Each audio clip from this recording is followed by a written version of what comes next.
Okey, nama saya Ahmad Fahimi bin Omar, nombor matrik saya ialah 203934. Okey, kali ini saya ingin membuat satu resensi berkenaan dengan buku kajian wacana dan strategi komunikasi, teori dan aplikasi yang ditulis oleh Profesor Dr. Normaliza Abdul Rahim. Okey, dalam buku ini membincangkan pada bab yang pertama berkenaan dengan kajian wacana, teori dan pendekatan wacana. Yang ketiga, analisis wacana tekstua dan ujaran. Bab 4, strategi komunikasi. Bab 5, taksonomi dan pendekatan strategi komunikasi. Bab 6, analisis strategi komunikasi dalam kalangan kanak-kanak. Dan bab 7, membincangkan tentang cadangan kajian akan datang. Okey, pada bab yang pertama dapat kita lihat ialah berkenaan dengan kajian wacana. Apa itu kajian wacana? Sebelum kita pergi lebih jauh, kita kenal dulu apa itu wacana. Wacana merupakan bahasa daripada individu atau kumpulan dalam bentuk ujaran, interaksi, teks dan tulisan. Okey, dalam bab ini ada beberapa tokoh yang membincangkan secara umum dan memberi beberapa penjelasan akan pendapat mereka.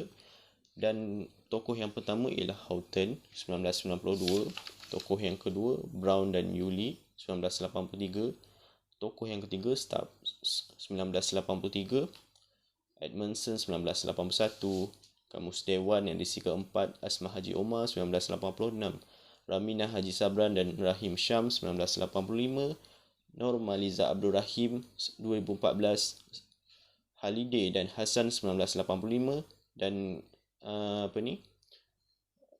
kajian yang kedua yang dijalankan oleh Normaliza Abdul Rahim berkenaan kajian wacana iaitu 2018B. Okey, secara rumusannya dalam bab ini membincangkan wacana itu wacana berbentuk teks, tulisan, ujaran dan interaksi yang boleh difahami dengan jelas oleh penulis dan pembaca. Okey.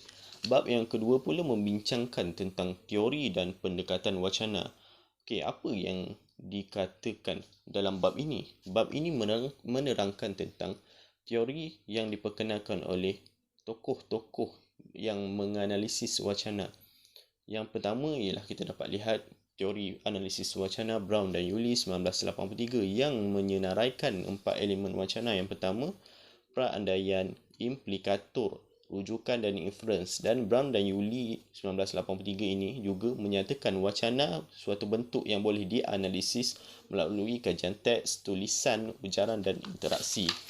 Okey, bagi teori yang kedua ialah diperkenalkan oleh Stubbs 1983 yang memfokuskan kepada 11 linguistik wacana. Yang pertama, pendekatan linguistik wacana, yang kedua, keboleh ramalan, yang ketiga, fonotaktik, yang keempat, tata bahasa, yang kelima, intuisi tentang urutan wacana, yang keenam, keboleh ramalan, yang ketujuh, keboleh ramalan dan idealisasi, yang kelapan, kawalan struktur bermaksud, yang kesembilan, wacana kanonikal dan idealisasi, yang kesepuluh, analogi dan yang kesebelas, kesimpulan. Dan teori yang seterusnya diperkenalkan oleh Van Dijk 1977 iaitu membahagikan kepada 3 elemen yang merujuk kepada struktur makro, superstruktur, struktur mikro. Struktur makro ini merujuk kepada topik tema suatu teks, superstruktur ini merujuk kepada kerangka suatu teks dan struktur mikro ini merujuk kepada pilihan kata, kalimat, gaya yang digunakan oleh suatu teks itu. Okey. Yang seterusnya, teori yang diperkenalkan oleh Fairclough 1995 yang membincangkan 3 analisis iaitu analisis yang pertama analisis tekstual, yang kedua analisis wacana praktis, yang ketiga analisis praktis sosial. Dan dalam jadual ini menerangkan secara ringkas apa itu teori yang diperkenalkan oleh Fairclough 1995. Okey, seterusnya ini merupakan strategi kesopanan. Dalam bab ini juga membincangkan tentang Johnston 2000 Johnston 2002 yang mengatakan pendekatan wacana dibahagikan kepada beberapa bahagian. Bahagian yang pertama, perkataan dan baris. Bahagian yang kedua, perenggan dan episod. Bahagian yang ketiga, wacana skemata dan struktur naratif. Bahagian yang keempat, susunan perbualan. Bahagian yang kelima, organisasi ayat. Yang keenam, kohesi. Yang ketujuh, struktur dan peraturan. Okey. Khususnya, pendekatan analisis wacana yang diperkenalkan oleh Profesor Dr. Nurmaliza Abdul Rahim 2018B yang membincangkan 5 elemen iaitu perandaian, emosi, nilai dan budaya, bahasa, inference, dan ini merupakan jadual yang menerangkan secara ringkas berkenaan dengan 5 elemen yang diperkenalkan oleh Profesor Dr. Nurmaliza Abdul Rahim. Okey, dan seterusnya teori analisis wacana. Tadi pendekatan dan ini teori yang diperkenalkan oleh Profesor Dr. Nurmaliza Abdul Rahim yang membincangkan 3 bahagian yang iaitu bahagian kandungan, konteks, andaian dalam menganalisis sesuatu wacana. Okey, secara keseluruhannya bab 2 ini membincangkan bagaimana dan apa teori yang sesuai untuk diaplikasikan dalam sesuatu penganalisisan dalam menganalisis sesuatu wacana.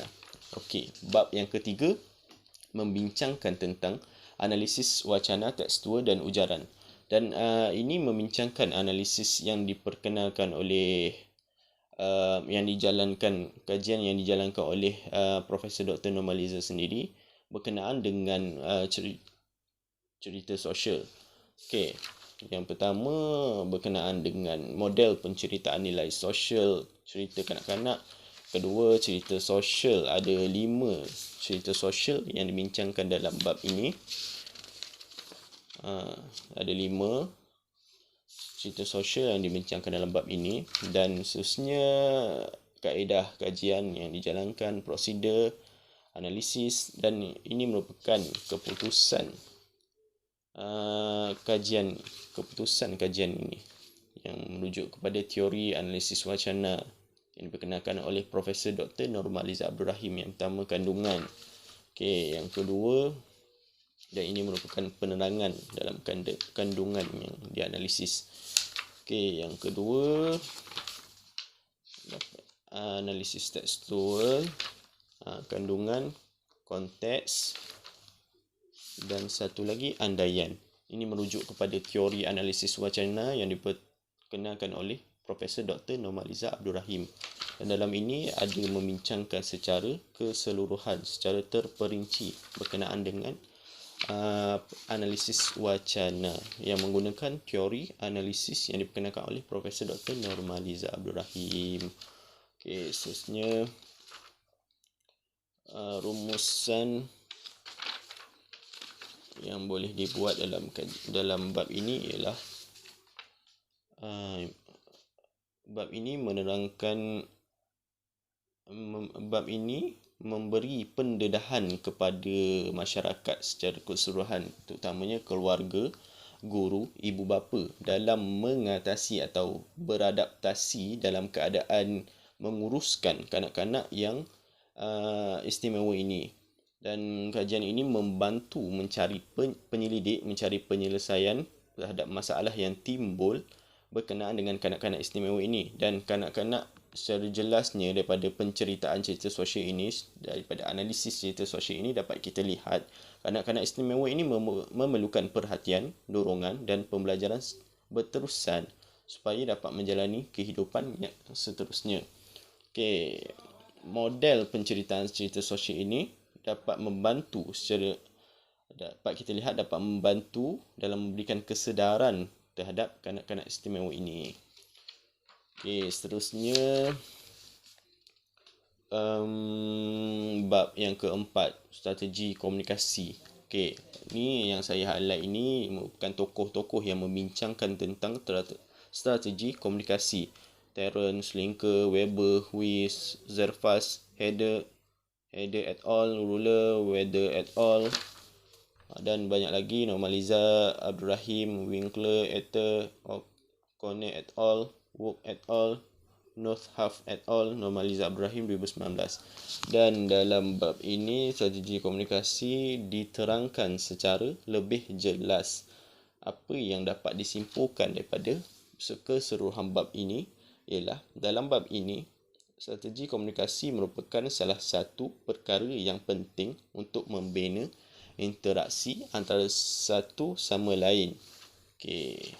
Seterusnya bab 5 yang merujuk kepada taksonomi dan pendekatan strategi komunikasi.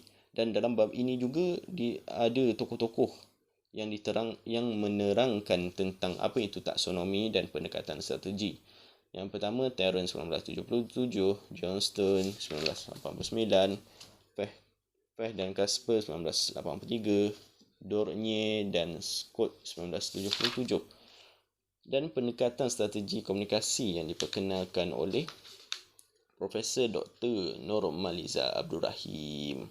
Okey, kajian yang dijalankan pada bab 5 ini menerangkan berkenaan bentuk ujaran dalam komunikasi seseorang itu. Contohnya pendekatan strategi komunikasi yang diperkenalkan oleh Normaliza Abdul Rahim yang berkenaan dengan singkatan, perkataan baharu tiada makna, penafian dan sebagainya.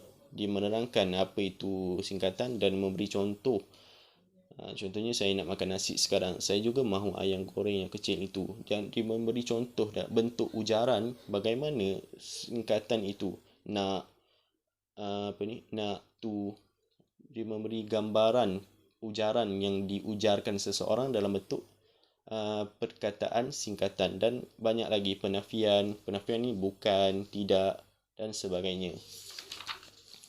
Okey, dan pada bab 6 pula merujuk kepada analisis strategi komunikasi dalam kalangan kanak-kanak. Okey, dalam bab ini pengkaji menganalisis bentuk yang diujarkan dalam ujaran kanak-kanak itu. Contohnya, kalau ujaran kanak-kanak itu, pengkaji mengambil keratan-keratan yang ayat yang diujarkan oleh kanak-kanak itu dan dianalisis dalam bab ini. Contohnya, awak pergi tak semalam? Tak, mak saya tak bagi. Awak pergi tak? Dia datang kat sana ke? Mak dia ni yang marah saya semalam. Okey, strategi singkatan perkataan ni diambil daripada ujaran seseorang dan dianalisis apa itu singkatan perkataan. Contohnya tak, kat. Lepas tu ni, itu merupakan singkatan perkataan. Dan ada lagi berbentuk perkataan baru tiada makna, penafian, persoalan dan sebagainya dibincangkan secara terperinci dalam bab ini. Okey, seterusnya implikasi dan cadangan. Implikasi dan cadangan bagi bab yang ke-6 ini ialah kajian ini membantu seluruh masyarakat, terutamanya guru, ibu bapa, pelajar sekolah dan seluruh semua pihak untuk mengenal pasti bentuk interaksi, bentuk ujaran, bentuk percakapan yang diujarkan oleh seseorang untuk lebih jelas, untuk lebih memahami antara satu sama lain dan tidak menimbulkan sesuatu perkara yang menyebabkan kekeliruan makna dalam ujaran. Okey. Seterusnya dalam bab yang ke-7 merujuk kepada cadangan akan datang. Okey, dalam bab ini pengkaji ada mencadangkan kepada pengkaji yang akan datang untuk memperluaskan lagi bidang kajian wacana ini dan bidang strategi komunikasi ini yang merujuk kepada kajian wacana bahasa isyarat, bahan bercetak dan juga bahan elektronik dan media sosial. Bahasa isyarat ni boleh merujuk kepada strategi komunikasi, boleh merujuk kepada bentuk komunikasi, bagaimana bahasa isyarat ni digunakan dalam komunikasi, dan bahan bercetak dengan bahan elektronik ni boleh dianalisis menggunakan teori-teori kajian wacana yang diperkenalkan oleh tokoh-tokoh yang seperti yang dibincangkan dalam bab kedua tadi. Okey, Seterusnya, pengaji mencadangkan kajian ini bagi